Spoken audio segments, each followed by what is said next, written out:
방금 전에 들으신 대로 이 이동형 씨, 그러니까 이명박 전 대통령의 조카가 조금 전 검찰에 출석해서 다스는 이상한 우리 아버지 것이다 이렇게 밝혔습니다. 자세한 내용 강경석 기자와 함께 얘기 나눠보겠습니다. 안녕하십니까. 먼저 저 얘기부터 해야겠습니다. 조금 전에 있었던 얘기니까요. 좀 출석을 하면서 얘기를 했죠. 그 장면 제가 준비됐으면 그 장면부터 먼저 보신 뒤에 얘기를 나누겠습니다. 많은 국민 여러분들이 궁금해하시는데 다스는 과연 누구 거라고 생각하십니까?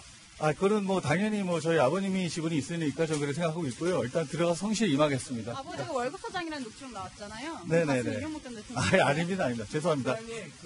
더 해명하실 거 없으십니까? 네, 들어가서 성실히 임하겠습니다. 네. 저는 오늘 이상형 조카잖아요. 이명박 전 대통령이. 네. 굉장히 많이 닮았어요. 네, 저도 사실 모습을 실제로 본 거는 오늘이 처음인데 그 이상은 지금 다스 회장의 조카죠. 예. 이상은 다스 회장의 아들이죠. 아들, 예. 네, 이명박 전 대통령의 조카인데 지금 원래 오늘 애초에 이명박 전 대통령 가족 중에서 두 분이 검찰에 출석하기로 돼 있었습니다. 이상득 전 의원은 서울중앙지검에 출석하게 돼 있었고, 네. 그다음에 오늘 아까 지금 방금 보신 이동형 씨가 서울 동부지검으로 출석을 한 겁니다. 그래서 현재 지금 동부지검에서 수사하고 있는 그 다스의 120억 비자금 의혹 관련된 수사에 지금 이동형 씨가 피의자 신분으로 소환이 된 건데 예. 지금 보시는 것처럼 이동형 씨는 검찰 조사에 성실히 임하겠다고 말을 하면서도 굉장히 의미심장한 얘기를 했습니다. 어떤 겁니까? 바로 다스는 누구 거냐? 지난해 말부터 굉장히 화제가 됐던 단어였죠. 맞아요. 그거에 대한 답변을 마치 준비한 듯이 답변을 했는데 이동형 씨의 얘기는 다스 지분은 우리 아버지가 있기 때문에 다스는 우리 아버지 거다. 네. 그러니까 이명박 전 대통령의 거라는 의혹에 대해서 이상은 회장의 소유다라는 점을 분명히 하는 어떤 그런 발언을 하고 지금 검찰 조사를 받으러 들어간 겁니다. 네, 거기에 대한 이제 근거를 좀 검찰 가서 얘기해야 될 텐데 이동형 씨가 어쨌든 지금 부사장이잖아요. 다스의 아버지가 대주주라고 하면 주장한 대로 그 말이 일리가 있을 수 있을 텐데 사실 이명박 전 대통령의 실소유주라는 얘기, 그다음에 이명박 전 대통령의 아들인 이시영 씨가 사실상 그 사장 역할을 하고 있다는 얘기도 있던데 그건 어떻게 된 겁니까? 네, 말씀하신 대로 지금 현재 이시영 씨가 4년 만에 다스에서 전무로 초고속 승진을 했습니다. 네. 그렇다 보니까 밖에서 봤을 때는 이시영 씨가 실질적인 다스를 지배하고 있는 것 아니냐. 더 나아가서 이명박 전 대통령이 실질적인 실소유주 아니겠느냐. 네. 이런 의혹들이 나오고 있는 상황인데요. 네. 그러다 보니까 지금 검찰은 차근차근 단계를 밟아가면서 수사를 진행하고 있습니다. 네. 우선은 이상은 회장에 대한 압수수색을 진행했고, 그리고 실제로 이동형 사장과 이시영 전무가 있는 협력업체들, 이곳에 대한 압수수색을 이미 진행을 했거든요. 예. 그렇다 보니까 오늘 이동형 부사장에 대한 조사가 마무리되는 대로 실제로 검찰이 이시영 씨를 불러서 직접 조사할 가능성이 굉장히 높아진 상황이라고 볼 수 있겠습니다. 그렇군요. 자, 이명박 전 대통령의 형 이상득 씨는 원래 오늘 검찰에 출석하기로 되어 있었는데 연기를 하고 조금 전에 들어온 속보를 보니까 모레 오전 10시에 재소환 통보를 했더라고요. 네, 말씀하신 대로 원래 오늘 이상득 전 의원이 오전 10시에 출석을 하게 돼 있었습니다.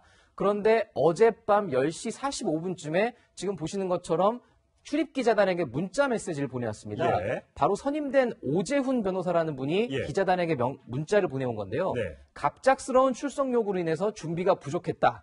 그리고 불과 3일 전이었죠. 가택 압수수색으로 인한 충격과 건강 문제, 그리고 변호인들의 어떤 개인 스케줄에 따라서 오늘은 출석을 하지 못하겠다. 네. 하지만 저희가 취재한 바에 따르면 26일 금요일 오전 10시에 검찰이 두 번째로 소환 통보를 했는데 네. 이상득 전 의원은 이날은 꼭 출석하겠다라는 입장을 지금 현재까지는 갖고 있는 것으로 저희가 알고 있습니다. 현재까지 그렇습니다. 네. 예. 자, 이명박 전 대통령의 이렇게 되면 이제 삼형제가 모두 이 검찰 수사선상에 오른 게 되는군요. 네, 말씀하신 대로 이명박 전 대통령은 7남매 중에 세 번째 아들입니다. 네. 바로 큰형이 아까 보셨던 이동형 전 부사장의 아버지죠. 다스 회장이고 네. 둘째 형이 바로 이번 주 금요일 날 출석 예정이 돼 있는 이상득 전 의원입니다. 네. 현재까지 다스에 대한 수사로 인해서 이상은 다스 회장이 검찰의 수사 선상에 올라 있고 이상득 전 의원의 경우도 지금 벌써 두 차례나 앞서 2012년 저축은행 비리 사건, 2015년 포스코 비리 사건으로 두 차례 수사를 받은 데 이어서 올해에는 국정원 특활비 수사까지 받게 됐습니다. 예. 그러다 보니까 이 두 가지 다스와 국정원 특활비의 정점에 서 있다고 볼 수 있는 이명박 전 대통령 역시 검찰의 수사 선상에 오른 겁니다. 네. 그러다 보니 삼형제가 모두 검찰의 수사를 받게 되는 게 아니냐, 이런 얘기가 현재까지 나오고 있는 상황입니다. 형 삼형제뿐만 아니라 아들도 또 김인홍 여사도 지금 곧 이제 수사선상에 올랐다고 하는데 가회동 아주머니라는 분을 검찰이 소환해 조사했다는데 누굽니까? 네, 말씀하신 대로 지금 가회동 아주머니라는 분은 뭐 실체가 가회동, 왜 가회동이냐? 이명박 전 대통령의 자택을 과거 가회동에 있었던 적이 있었습니다. 옛날에 그 대선 앞두고 이사 갔었죠. 거기서 네. 이제 대선 명당이라고 해서. 그렇죠. 지금 보시는 대로 이명박 전 대통령 집에서 아마 현대에 재직했을 때부터 40년 가까이 집에서 식사를 이렇게 도와주셨던 예. 70대 장모 씨로 알려져 있습니다. 예. 하지만 검찰이 지금 장 씨를 부른 이유는 장 씨가 직접 특활비를 받았느냐에 대한 수사라기보다는 예. 아무래도 이명박 전 대통령이 청와대로 입성하면서 장 씨가 함께 제2부속실로 들어갔습니다. 아. 이제 대통령의 부인이죠. 김윤옥 여사를 보통 보좌하는 그 청와대 공식 기구가 제2부속실인데 네. 저 장 씨가 제2부속실 행정관으로 어떻게 보면은 특채식으로 들어가게 된 거죠. 옛날에 윤전추 전 행정관이 박근혜 전 대통령 그 몸 이렇게 관리해주다가 같이 들어간 것처럼요. 그렇게 같이 들어갔다는. 네, 말씀하신 대로 정확하게 그 제2부속실에서 근무를 했던 경험이 있다 보니까 검찰 입장에서는 혹시 관저 내부의 어떤 구조랄지 네. 그리고 관저 내부에서 대통령과 부인의 동선이랄지 네. 실제로 특활비를 관저 내부에서 전달할 수 있는지 이런 어떤 여러 가지 가능성을 열어놓고 장 씨를 참고인 자격으로 조사한 것으로 저희가 지금까지 파악하고 있습니다. 만약에 그럼 김윤옥 여사도 혹시라도 나중에 소환 조사할 가능성이 있습니까? 지금까지는 검찰이 굉장히 조심스러운 입장을 펴오고 있습니다. 네. 왜냐하면 과거 노무현 전 대통령에 대한 수사 당시에도 굉장히 황색적인 어떤 보도들이 많이 네. 나오다 보니까 굉장히 비극적인 상황이 예. 연출이 됐죠. 지금 보시는 대로 과거에는 노무현 전 대통령 수사가 착수한 이래로 굉장히 오래된 시간이 걸렸습니다. 아. 실제로 노무현 전 대통령의 가족들이 검찰에 소환된 건 수사에 착수한 지 5개월 가까이 지난 시점이었습니다. 예. 그리고 더군다나 당시 권양숙 여사나 아들 노건호 씨는 노무현 전 대통령이 공개적으로 검찰에 출석하기에 앞서서 약 20일 가까이 전에 비공개로 수사를 했습니다. 아, 비공개 소환을 했는데 비공개로. 네, 아, 그러니까 지금 보시는 화면처럼 저런 포토라인에 설 필요는 없었다는 그렇군요, 거죠. 그렇군요. 그리고 지금 이명박 전 대통령의 특활비 수사 같은 경우도 현재까지로는 김윤옥 여사가 직접적인 피의 사실이나 범죄 혐의가 드러난 게 없기 때문에 공개적인 포토라인에 세워서 망신주기식 수사가 아니냐 이런 비판을 피하기 위해서라도 검찰 입장에서는 굉장히 조심스럽게 조사 여부를 접근하고 있는 게 사실입니다. 그렇군요. 이제 남은 건 이명박 전 대통령의 소환 여부인데 평창 동계올림픽이 2월 9일이기 때문에 그 전에 소환할지 여부가 굉장히 관심입니다. 이제 MB의 금고지기로 불렸던 김백준 전 총무비서관이 이제 어떻게 새로운 얘기를 진술할지 이게 관심인데 일단 김 전 비서관의 목소리부터 들어보시겠습니다. 주었다고 하는 사람한테 물어봐야겠는데 예, 그 예. 주었다고 하는 사람이 다들 뭐 짜고 하는 얘기니까 그러니까 나 모르겠어요. 하여튼 나는 아니야 받는다고 나한테 주었다는데 그건 받은 거 없고 지금 내 입장에서는 그런 얘기를 내가 지금 전화를 하기가 그래요. 아니 거기까지 합시다. 아, 저게 구속 전에 저희가 통화했던 내용이군요. 네, 지금 말씀하신 대로 방금 김백준 전 비서관과 통화를 한 시점은 13일 저녁에 소환이 됐다가 바로 새벽에 14일 새벽에 귀가한 이후 14일 낮에 저희 채널A 취재진이 직접 김백준 전 비서관과 통화를 한 내용입니다. 네. 당시까지만 해도 김백준 전 비서관은 모든 사실을 부인했습니다. 하지만 어제 MB의 지시가 있었다라는 진술이 나왔다는 보도가 나왔는데 네. 검찰은 이에 대해서 공식적으로는 확인해주지 않고 있습니다.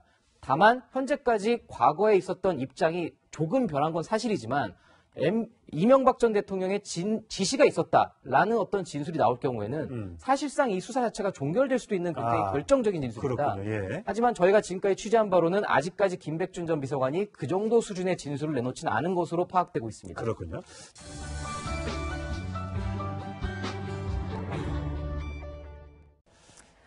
네, 오늘이 여러분 아실지 모르겠는데 문재인 대통령의 생일입니다. 그런데 여러분 지금 휴대전화 혹시 갖고 계시면 방송을 보는 와중에 좀 휴대전화를 꺼내서 포털 사이트에 한번 들어가 보시죠. 포털 사이트에 들어가면요. 들어가셨습니까? 거기 보면 1위가 아마 평양 올림픽 혹은 평창 올림픽일 겁니다. 근데 저희가 평화 올림픽, 평양 아니면 평화 올림픽일 건데요. 네, 1등은 현재 제가 휴대전화를 괜히 갖고 들어왔습니다만 이 평화 올림픽이 1등이고요. 평양 올림픽이 2위입니다. 이게 왔다 갔다 합니다. 이게 왜 그런 겁니까? 지금 그 평창 올림픽 관계자분들이 사실 굉장히 걱정을 많이 했거든요. 네. 여기가 뜨겁지가 않다. 이래서 네. 평창 올림픽 잘 안 되는 거 아닌가 이런 얘기를 하셨다가 이번에 갑자기 이제 북한 참여하고 뭐 이러면서 평창 올림픽이냐 평화 올림픽이냐 이러면서 관심이 뜨거워지고 있다. 네. 이런 점에서는 긍정적으로 봐야겠습니다. 근데 이게 평창은 없어요. 평화 올림픽, 평양 올림픽 두 개만 있어요, 지금. 우리 대통령께서 평화 올림픽을 강조하셨지 않습니까? 그래서 또 우리 그 팬심들이 발동을 해서 우리 이니께서 그렇게 말씀하셨기 때문에 평화 올림픽을 빨리 올리자 해가 실시간 검색이 된 것입니다.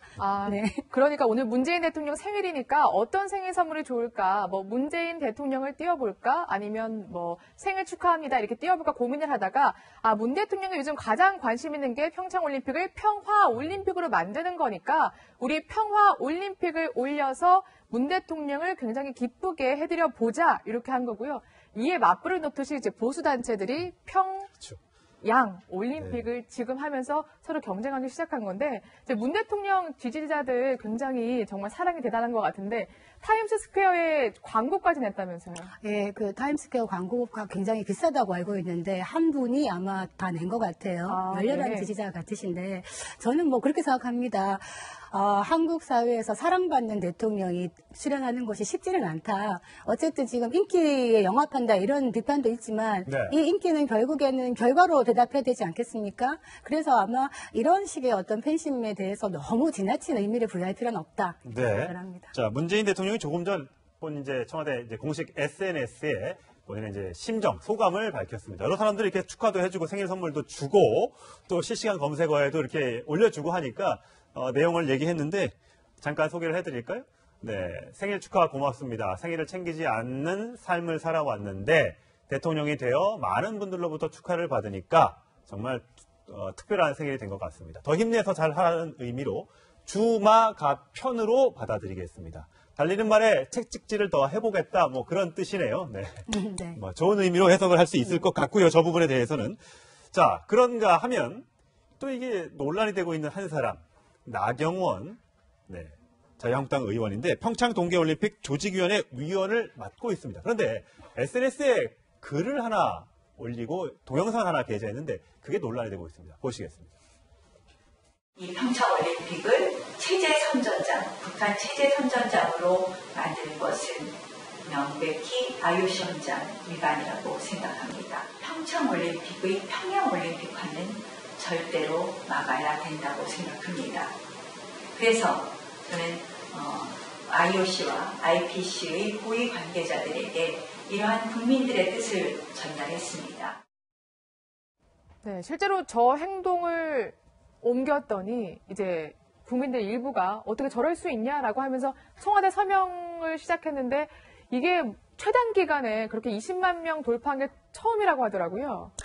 아니, 뭐, 개인적으로 생각은 반대로도 할 수 있고 찬성도 할 수 있습니다. 뭐, 단일통도 마찬가지고, 북한의 참가, 한반도기를 들고 입장하는 것들, 그렇지만, 저 나경원 의원이 서울시장 선거를 앞둔 시점에서 저런 식의 돌발 행동을 하는 것이 국익에 해당한 일인가를 한번 생각해 볼 필요가 있는데요. 여당, 야당 할 것 없이 뭐 내부적으로는 서로의 의견이 교환될 수 있지만 밖에 나가서 IOC에다가 서한을 넣어서 반대하는 걸 공식적으로 하는 것들 그리고 뭐 어떤 대표가 외국에 가서 일본에 가서 다른 얘기를 하는 것들은 바람직한 모습은 아니다. 그래서 아마 국민들이 그런 측면에서 정언하는 것입니다.